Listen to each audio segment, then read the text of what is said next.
Good morning students, क्या हाल चाल है? बढ़िया, एकदम मस्त। ओके, तो इलेक्ट्रिक स्टार्ट कर दिया था, इलेक्ट्रिक करंट स्टार्ट कर दिया हम लोगों ने कल। ठीक है, तो इलेक्ट्रिक करंट स्टार्ट कर दिया है। तो उस इलेक्ट्रिक करंट में हमने क्या पढ़ा था कल? इलेक्ट्रिक करंट के साथ करंट डेंसिटी, और करंट डेंसिटी के साथ क्या पढ़ा था? Drift velocity. आज रिलेशन कैलकुलेट करना है हमें किस किस के बीच में, between electric current and drift velocity. ठीक है, ठीक है। किस किस के बीच में चाहिए relation? Relation between electric current and drift velocity. ये हमें एक रिलेशन चाहिए करंट और ड्रिफ्ट वेलोसिटी में। तो ड्रिफ्ट वेलोसिटी के लिए हम कंसीडर कर लेते हैं, consider a conductor rod of length L, cross section area A is connected to a battery of potential difference V, and number of electrons जो कंसीडर कर रहे हैं वो एक लाइन लिख भी देते हैं।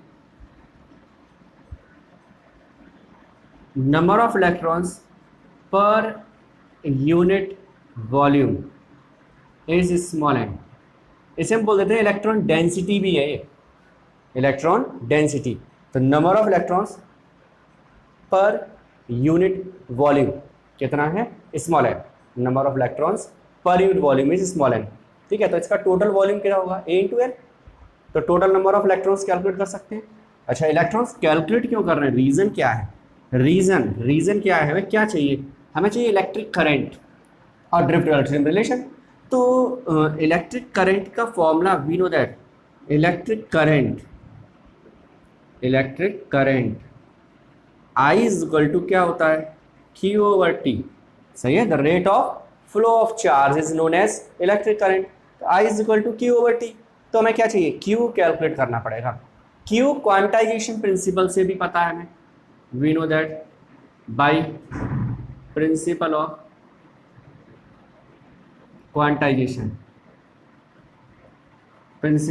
क्वांटाइजेशन क्या है? Q is equal to NE। N क्या है यहाँ पर? Number of electrons. तो हमें नंबर ऑफ इलेक्ट्रॉन्स मिल जाए तो हमें चार्ज कैलकुलेट कर लेंगे, और जब हमें चार्ज मिल जाएगा तो फिर करंट भी निकल आएगा। तो पहले यहाँ से चलते हैं, एन चाहिए, number of electrons.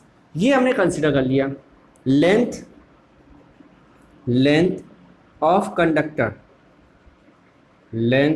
Conductor is L, cross section area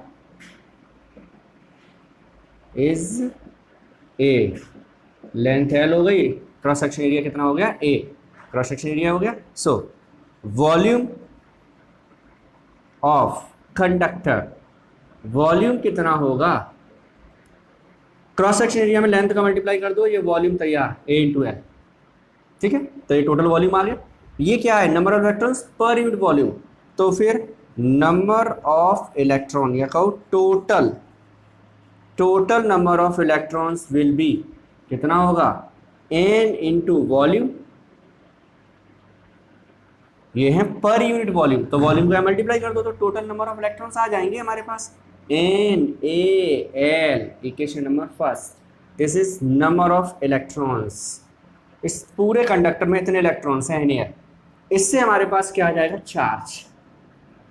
N A L E, that is नाली।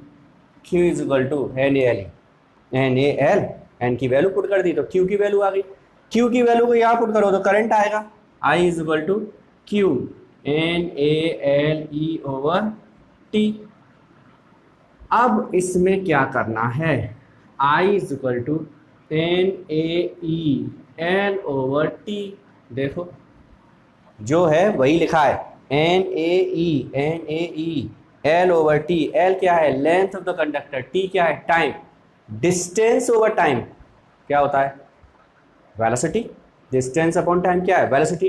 कंडक्टर के अंदर किसकी वेलोसिटी? इलेक्ट्रॉन्स की। इलेक्ट्रॉन्स की जो वेलोसिटी होगी उसे क्या बोलते हैं? Drift velocity. क्लियर है? लेंथ यानी कि distance over time, distance over time velocity. Velocity किसकी? इलेक्ट्रॉन्स की। तो इलेक्ट्रॉन्स की वेलोसिटी को हम क्या बोलेंगे? I is equal to NAE into VD. This is the relation between current and drift velocity. Relation between current and drift velocity. Clear? तो ये करंट और ड्रिफ्ट वेलोसिटी में रिलेशन आ गया। इसे हम चेंज कर सकते हैं जितना चाहें। कैसे? जैसे अगर हमें suppose I over A calculate कर लें तो एन ई वी डी हो जाएगा। आई अपॉन ए क्या बन जाएगा? जे बन जाएगा। तो ये रिलेशन किस किस के बीच में आएगा? Relation between current density and drift velocity. ठीक है, इलेक्ट्रिक करंट की जगह पर क्या आ जाएगा? करंट डेंसिटी में रिलेशन आ गया। और भी कर सकते हैं हम कुछ चेंज। क्या? I is equal to N A E, V D हटा दो, E E upon M into tau. कल कैलकुलेट किया था, कल वाला जो लेक्चर था इससे प्रीवियस लेक्चर, उसमें हमने कंप्लीट किया है। तो क्या था उसमें? V D E E upon M into tau. ठीक है, और क्या लिखोगे? इसे लिख दो, कुछ लिखना चाहो तो N E square upon M, N E square upon M, A भी है, ए भी है, इंटू टॉ भी है और इंटू ई भी है। एक रिलेशन आ गया करंट और इलेक्ट्रिक फील्ड में रिलेशन आ गया। ठीक है, इलेक्ट्रिक फील्ड को चाहो तो पोटेंशियल में चेंज कर सकते हो। इलेक्ट्रिक फील्ड को किस में चेंज कर सकते हैं? पोटेंशियल में चेंज कर सकते हैं। तो ये हमारे पास एक रिलेशन तैयार हो गया। आई इज इक्वल टू क्या है? N E square upon M into A into tau into E. Relation ये है जो हमारे पास, रिलेशन जो हमें निकालना था वो तो ये निकल चुका है। I is equal to N A V D, वो फाइनल रिलेशन है। लेकिन और कुछ भी पूछता है, वो डेंसिटी के टर्म्स में जाता है तो आई अपॉन ए कर देंगे हम उसे। ड्रिफ्ट वेलोसिटी की जगह इलेक्ट्रिक फील्ड अगर पूछता है तो वी डी की वैल्यू पुट कर देंगे। इलेक्ट्रिक फील्ड भी नहीं पूछ रहा, पोटेंशियल डिफरेंस पूछ रहा है तो इलेक्ट्रिक फील्ड को पोटेंशियल डिफरेंस पे चेंज कर देंगे। तो ये तो डिपेंड करता है कि क्वेश्चन में क्या बोला है उसने। ठीक है, तो एकदम सिंपल सा डेरिवेशन है। हमें क्या चाहिए था? इलेक्ट्रिक करंट और ड्रिफ्ट वेलोसिटी में रिलेशन चाहिए। Electric current I is equal to N A, I is equal to Q over T होता है। उसके लिए हमें चार्ज चाहिए था। चार्ज हमें पता था क्वांटाइजेशन से एन ही होगा, तो हमें क्या चाहिए था? N, number of electrons, total number of electrons चाहिए थे। उसके लिए हमने क्या किया? पर यूनिट वॉल्यूम में नंबर ऑफ इलेक्ट्रॉन्स निकाल दिए एन, लेंथ कंसिडर कर ली, क्रॉस सेक्शन एरिया कंसिडर कर लिया, उससे टोटल वॉल्यूम आ जाएगा ए एल। उस वॉल्यूम में हम क्या करेंगे? Number of electrons per unit volume का मल्टीप्लाई कर देंगे, तो हमारे पास total number of electrons calculate हो जाएंगे। बस टोटल नंबर ऑफ इलेक्ट्रॉन्स को यहाँ पुट करो, चार्ज आ जाएगा, चार्ज को यहाँ पुट करो, करंट आ जाएगा। बस लास्ट में जाके एक बात लर्न करनी पड़ेगी भाई, हमें याद रखना पड़ेगा ये कि लेंथ ओवर टाइम या डिस्टेंस ओवर टाइम वेलोसिटी है, और वो वेलोसिटी किसकी है? इलेक्ट्रॉन्स की। और इलेक्ट्रॉन्स की वेलोसिटी को क्या बोलते हैं? Drift velocity. क्लियर? तो ये हमारे पास हो गया, तो ये रिलेशन हो गया। देखो स्क्रीनशॉट ले लो।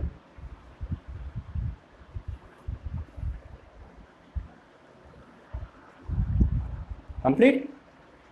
इसके बाद आगे चलते हैं। इसके बाद क्या करना है हमें? एक रिलेशन आ गया, आगे देखते हैं इसके बाद क्या करेंगे।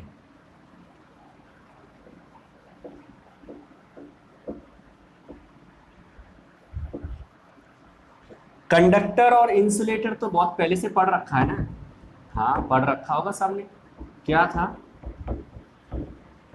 कंडक्टर में क्या होंगे? फ्री इलेक्ट्रॉन्स, और इंसुलेटर में फ्री इलेक्ट्रॉन्स नहीं होते हैं, जिसकी वजह से वो करंट फ्लो में पार्टिसिपेट नहीं करता है, या कहो करंट फ्लो उसमें नहीं होता है।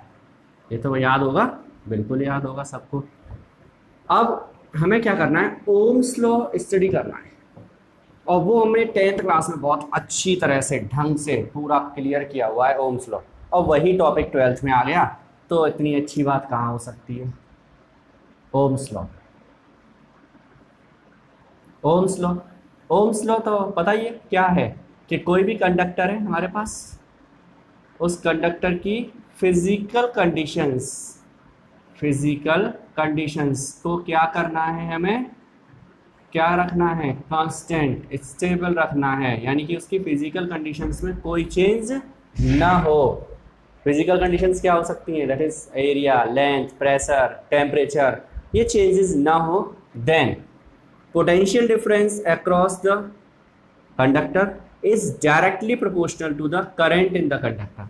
उल्टा भी बोल सकते हैं हम, क्योंकि बोलने को ये भाई, हम जब पोटेंशियल लगाएंगे तो करंट फ्लो होगा, ठीक है, लेकिन हम ऐसे बोले नहीं, करंट पहले फ्लो हो रहा है, अब बताओ इन दोनों पॉइंट्स के बीच पोटेंशियल डिफरेंस कितना होगा। तो दोनों ही बातें हैं कि जितना उसमें करंट फ्लो कराओगे उसी के अकॉर्डिंग उसके अक्रॉस क्या आएगा, पोटेंशियल डिफरेंस आएगा। तो कोई भी कंडक्टर है, ये कंडक्टर है, ए एंड बी, ये 2 पॉइंट्स हैं, इन दोनों के बीच में जो पोटेंशियल डिफरेंस होगा वो इसमें जो करंट फ्लो करेगा उस करंट के कैसा होगा, directly proportional. v proportional sign हटा देते हैं, कांस्टेंट आता है r, v is equal to I R, where r is resistance of the conductor. r क्या है, resistance of the conductor, proportional constant है और उसे क्या बोलते हैं, resistance of the conductor. r की वैल्यू क्या होगी, v ओवर i, लेकिन r न तो v पर डिपेंड करेगा ना ही i पर डिपेंड करेगा। क्यों नहीं करेगा, क्योंकि ये दोनों ही आपस में डिपेंड करते हैं भाई, करते हैं। अगर हम पोटेंशियल डिफरेंस इंक्रीज कर देंगे तो करंट इंक्रीज हो जाएगा, इसे डबल कर दो ये भी डबल हो जाएगा, इसे हाफ कर दो ये भी हाफ हो जाएगा, तो जो भी रेशियो होगा वो कांस्टेंट रहेगा। ऐसे 2v/2i, डबल ये खत्म, v/i, हाफ कर दो v/2, i/2, 2 से 2 खत्म, v/i। तो रेशियो सेम है, इसलिए r की जो वैल्यू है वो डिपेंड नहीं करेगी किस पर, v एंड i पर। ठीक है, क्लियर, याद रखेंगे कि आप प्रोपोर्शनल कांस्टेंट रेजिस्टेंस जो होता है कंडक्टर का वो पोटेंशियल डिफरेंस और करंट पर डिपेंड नहीं करता है, वो उसकी अपनी प्रॉपर्टी है, वो भी देखेंगे कैसे किस पर डिपेंड करता है, वो भी देखेंगे। r क्या है, रेजिस्टेंस, तो इसकी यूनिट होगी ओम। ठीक है, क्या है इसकी यूनिट, ओम है, तो रेजिस्टेंस की यूनिट ओम पड़ी हुई है 10th क्लास में हमने। अब v और i के बीच में अगर हम ग्राफ प्लॉट कर दें, v और i के बीच में क्या प्लॉट कर दें, ग्राफ, तो कैसा आएगा, स्ट्रेट लाइन आएगा, क्योंकि कैसा है ये, डायरेक्टली प्रोपोर्शनल है, तो graph between v and i will be straight line. ठीक है, डायरेक्टली प्रोपोर्शनल तो स्ट्रेट लाइन आ जाएगा। लेकिन कुछ डिवाइसेस ऐसी भी होती हैं जिनके लिए ये ग्राफ स्ट्रेट लाइन नहीं होता है, जैसे कि डायोड, ट्रांजिस्टर, डायोड पढ़ेंगे हम जाके 9th यूनिट में। ठीक है, तो ये डिवाइस ऐसी है जो कि ओम्स लॉ को फॉलो ही नहीं करती है, इसे हम बोल देते हैं नॉन ओमिक डिवाइस है ये। कैसी डिवाइस है, नॉन ओमिक, और ये कैसी है, ओमिक डिवाइस है। अगर ओम्स लॉ को फॉलो कर रही है तो ओमिक डिवाइस है, ओम्स लॉ को फॉलो नहीं करेगी तो नॉन ओमिक हो गई। या ऐसे बोल दो, v और i के बीच में ग्राफ अगर स्ट्रेट लाइन है तो ओमिक डिवाइस होगी, अगर v और i के बीच में ग्राफ स्ट्रेट लाइन नहीं है तो नॉन ओमिक, यानी कि ओम्स लॉ को फॉलो नहीं करती है। क्लियर। ऐसे टॉर्च बल्ब है, तो टॉर्च बल्ब में क्या होता है, जैसे बल्ब हम ऑपरेट करेंगे, अगर हम जलाएंगे उसे तो क्या होगा, वो धीरे धीरे गर्म होने लगेगा। वो जैसे ही वो गर्म होना स्टार्ट करेगा ओम्स लॉ को फॉलो करना बंद कर देगा, क्योंकि उसकी फिजिकल कंडीशन चेंज हो रही है। ठीक है, इलेक्ट्रोलाइट है, इलेक्ट्रोलाइट में से हम करंट पास करें सेल के अंदर से, तो सेल भी क्या होगा, थोड़ी देर बाद गर्म होना स्टार्ट हो जाएगा, और जैसे ही हीटिंग स्टार्ट हुई फिजिकल कंडीशन चेंज होगी, और फिजिकल कंडीशन अगर चेंज हुई तो ओम्स लॉ को ओबे की बात सोच भी नहीं सकते, क्योंकि हम चलते ही यहीं से हैं कि v और i डायरेक्टली प्रोपोर्शनल है कब, when the physical conditions of the conductor would should be stable, change नहीं हो तभी v और i प्रोपोर्शनल है। क्लियर, तो ये बात हो गई ओम्स लॉ की, क्लियर हो गई। ठीक है, अच्छा अब इसी की बात कर लेते हैं फिर, ये r v पर डिपेंड नहीं करता, r i पर भी डिपेंड नहीं करता, तो फिर resistance of the conductor depend किस पे करेगा, रेजिस्टेंस ऑफ कंडक्टर किस पे डिपेंड करेगा, ये बात भी हमने 10th क्लास में पढ़ी हुई है। First, r is proportional to length of the conductor. पहली, जितना लेंथ ज़्यादा होगी उतना रेजिस्टेंस ज़्यादा, जितनी लेंथ कम उतना रेजिस्टेंस कम। तो first thing is r resistance of the conductor is directly proportional to the length of the conductor. Second, r is proportional to 1 over a, यानी कि इनवर्सली प्रोपोर्शनल है किसके, क्रॉस सेक्शन एरिया के, जो conductor का cross section area होगा उसके inversely proportional. Area ज़्यादा रेजिस्टेंस कम, एरिया कम रेजिस्टेंस ज़्यादा, तो क्रॉस सेक्शन एरिया पर डिपेंडेंसी आ गई, वो भी कैसी, इनवर्सली प्रोपोर्शनल है।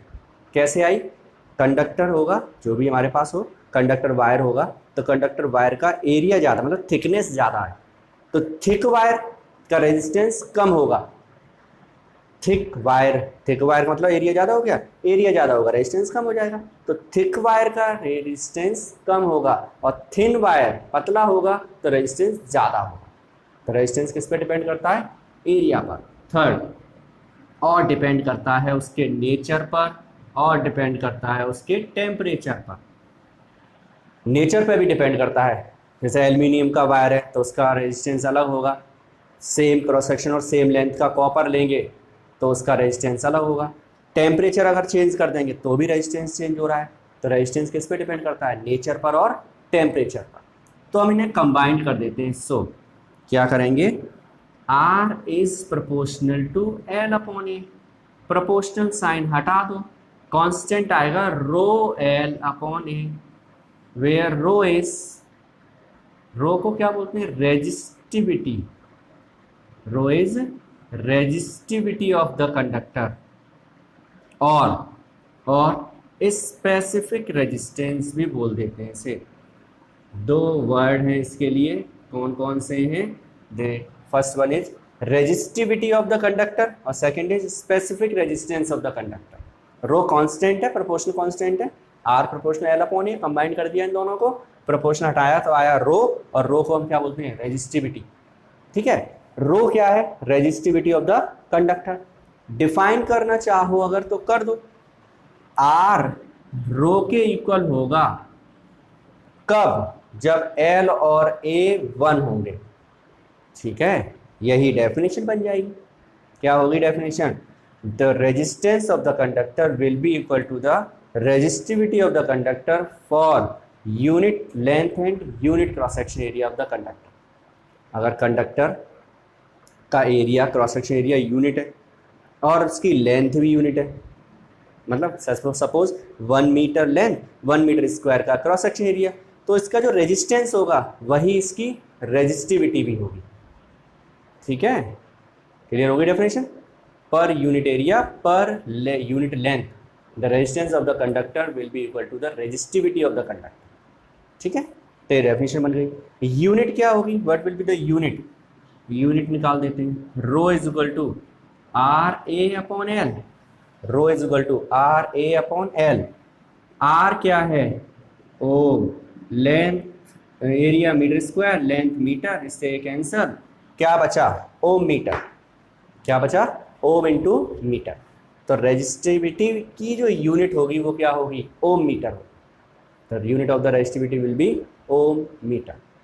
अगर हम इसकी डायमेंशंस चाहें तो वो भी निकाल सकते हैं। आर की डायमेंशन के लिए वी और आई की डायमेंशन चाहिए। आई तो ऐसा यूनिट है तो ये तो ए हो जाएगा, वी डब्ल्यू ओवर क्यू से आएगा। अगर ओ डायमेंशन फॉर्मूला चाहिए हमें ऑफ आर, तो इसके लिए क्या करेंगे? V W upon Q upon I, W upon Q नीचे आएगा, नीचे क्यू की वैल्यू हो गई आई टी और इंटू आई। तो डब्ल्यू की डायमेंशन फॉर्मूला क्या हो जाएगा? M L two T minus two work, I into I A square, time है T, M L square T, -1 ऊपर गया तो माइनस के 3 हो गए, और ए माइनस में क्या हो गया? 2। ये आ गया डायमेंशन फार्मूला। तो डायमेंशन फार्मूला कैलकुलेट करने में कोई प्रॉब्लम नहीं है, बस कोई मिस्टेक ना हो और कुछ नहीं। बाकी फॉर्मूला पुट करो, फॉर्मूला पुट करते ही आंसर आता है हमारे पास। अब ये जब आ गया डायमेंशन फॉर्मूला ऑफ आर, ए और एल का, तो डायमेंशन फॉर्मूला पता ही है, इससे एल कैंसिल हो जाएगा, एल बचेगा, एल का इसमें मल्टीप्लाई हो जाएगा तो एल क्यू हो जाएगा बस। तो वो रो की डायमेंशन फॉर्मूला तैयार हो जाएगा, L Q M L Q T -3 A -2, किसका आ जाएगा? रो का। तो डायमेंशन फॉर्मूला कैलकुलेट करना आना चाहिए सबका। बाई चांस कभी कभी बोर्ड में और कॉम्पिटिशन्स में डायमेंशन फॉर्मूला क्वेश्चन आ जाता है, तो उसमें क्या है? फॉर्मूला पुट करो, और स्टार्टिंग में ही बोलता रहा हूँ मैं, वेलोसिटी है, एक्सीलरेशन है, फोर्स है, और वर्क है, एनर्जी और वर्क है, इनकी डायमेंशंस लर्न कर लो, क्योंकि ये डायरेक्ट पुट करने से थोड़ा सा स्पीड बन जाती है डायमेंशन कैलकुलेट करने में। बाकी तो जितने लर्न कर लोगे उतना अच्छा है, लेकिन वो मिस्टेक होने के चांस रहते हैं उसमें। ठीक है, तो ये हमारे पास किसकी वैल्यू आ गई? रेजिस्टेंस भी आ गया और रेजिस्टिविटी भी आ गई। ठीक है, रेजिस्टेंस और रेजिस्टिविटी। इसका ठीक अपोजिट वर्ड और है। ठीक हो गया, क्लियर है? चलो नेक्स्ट टॉपिक पे चलते हैं। इसका एक अपोजिट है रेजिस्टिविटी का, और वो क्या है? कंडक्टिविटी। That is conductivity. पहले उसी को लिख देते हैं। कंडक्टिविटी, इसे रिप्रेजेंट करते हैं सिग्मा से। कंडक्टिविटी किससे रिप्रेजेंट करते हैं? सिग्मा से। और कंडक्टिविटी है क्या? This is the reciprocal of resistivity. हो गया, कंडक्टिविटी क्या है? Reciprocal of resistivity. Sigma is equal to 1/रो। तो यूनिट क्या होगी? Ohm inverse metre inverse. इसकी यूनिट क्या है? Ohm metre. उल्टा हो जाएगा, ओम इनवर्स मीटर इनवर्स। एक वर्ड केमिस्ट्री में पढ़ा है, कंडक्टेंस। केमिस्ट्री में यूज हुआ होगा कंडक्टेंस, रिप्रेजेंट कर रहे थे जी से। ये क्या था? 1/r, reciprocal of resistance. ठीक है, तो ये एक एक लाइन की डेफिनेशन है, हो गई। अब ओम्स लॉ को प्रूफ करना है हमें। क्या करना है? ओम्स लॉ को प्रूफ करना है। ओम्स लॉ को प्रूफ करेंगे दो पार्ट्स में, तो उसे समझो ढंग से, क्योंकि कभी कभी एक पार्ट पूछा है बोर्ड में कई बार, तो वो समझते हैं क्या है।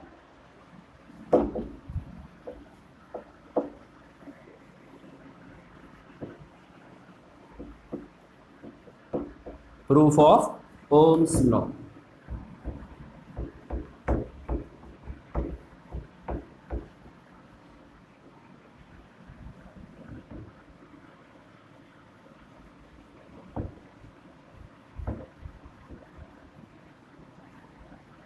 देखो,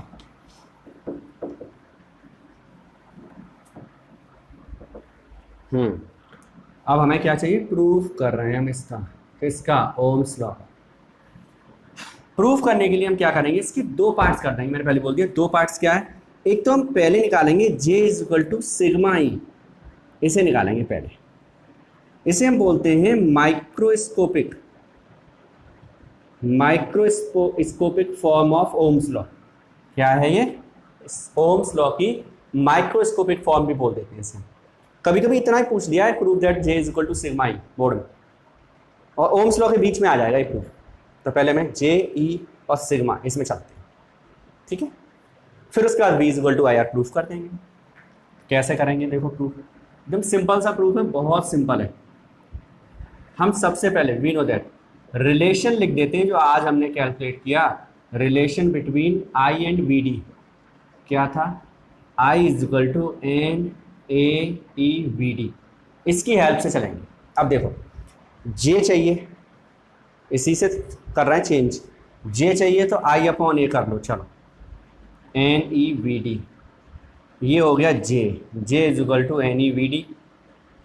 ठीक है, मैं एक एक स्टेप ले रहा हूँ, कंबाइंड भी कर सकते हो।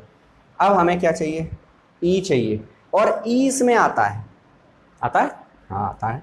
Putting VD is equal to formula क्या है? E/m into tau. VD की वैल्यू पुट कर दो तो J इज इक्वल टू क्या आएगा? NE। J is equal to NE। अब VD की वैल्यू E/m इंटू टॉ। तो J is equal to, E तो चाहिए हमें, बचा हुआ यहाँ लिख लो, NE² upon m into tau. अब चाहिए तो यही बस, तो फिर क्या है? इस पूरे को बोल दो ये क्या है? Sigma, where NE² upon m into tau is sigma. और सिग्मा क्या है? अभी लिखा था हमने, क्या है ये? कंडक्टिविटी। क्या है ये? कंडक्टिविटी। तो सिग्मा हो गई conductivity, J is equal to क्या आ गया? सिग्मा। तो अब सोचो इससे सिंपल क्या होगा, बस इतना लर्न करना है हमें। I is equal to NaEVD से चलेंगे, J is equal to sigma E चाहिए, J के लिए I/A कर देंगे और E के लिए VD की वैल्यू पुट कर देंगे। हो गया सॉल्व, ठीक है। लेकिन हमारा ये कैलकुलेट नहीं करना है हमें क्या कैलकुलेट करना है? Ohm's law, V is equal to IR। फिर वापस चलते हैं, J से I मिल जाएगा, E से V मिल जाएगा, सही है। तो दोनों एक साथ ही पुट कर देते हैं। Putting J is equal to I/A and E is equal to V/L। Electric field हो गया पोटेंशियल डिफरेंस अपॉन लेंथ, और J हो गया I/A। ये दोनों वैल्यूज पुट कर दो। I/A is equal to sigma, E की वैल्यू क्या है? V/L। हमें V इज इक्वल टू चाहिए, तो V इज इक्वल टू बना लो। ये L कहाँ जाएगा? ऊपर, L गया ऊपर, सिग्मा कहाँ आएगा? नीचे, और नीचे कौन है? A। 1/सिग्मा किसके इक्वल था, रो के, तो V is equal to I, V is equal to I, 1/सिग्मा किसके इक्वल है, रो एल ओवर ए, ये तो अभी अभी पढ़ा है हमने, क्या था, आर, तो V is equal to I R, ये हो गया ओम्स लॉ, हो गया proof, V is equal to क्या आ गया, आई आर, क्लियर, तो ओम्स लॉ भी प्रूफ कर दिया, क्लियर है, तो प्रूफ करना सीख गए। क्या करेंगे हम, पहले I is equal to N A B D लेंगे, इससे हम याद रखेंगे हमें माइक्रोस्कोपिक फॉर्म चाहिए, J is equal to sigma E, J के लिए I/A बना लेंगे और E के लिए VD की वैल्यू पुट कर देंगे, और जो बचेगा वो सारा कुछ सिग्मा, उसी को क्या बोलते हैं, कंडक्टिविटी ऑफ द कंडक्टर। फिर इसे हटा के वापस हमें क्या चाहिए, V is equal to I R, उसके लिए क्या करना है हमें, J को हटाओ I/A, तो I आ जाएगा, E को हटाओ V ओवर L, तो V आ जाएगा, बस V और I को V और इक्वल टू I में ले जाओ, बाकी जो बचा वो सब आ, और वो पता भी है, खैर 1/सिग्मा रो हमें पता है, और रो जो होता है रो L/A वो क्या बन जाता है, R बन के तैयार हो जाएगा, क्लियर हो गया, तो ये हमारे पास ओम्स लॉ का प्रूफ भी हो गया, क्लियर है। इसका यूज़ आगे चल के हमें करना है, ये ऐसे ही नहीं आया, ये J sigma is equal to N E square upon M into tau, sigma क्या है, कंडक्टिविटी, ठीक है, उल्टा कर देंगे तो ये रेजिस्टिविटी बन जाएगी, इसका यूज़ करना है तो ये फॉर्मूला लर्न करना है, हमें याद रखना पड़ेगा, ठीक है। डिपेंडेंसी देखेंगे टेम्परेचर की जब हम, तो इसकी जरूरत पड़ेगी हमें, क्लियर, तो इतना सारा कुछ लर्न कर सकते हैं, ओके, थैंक यू।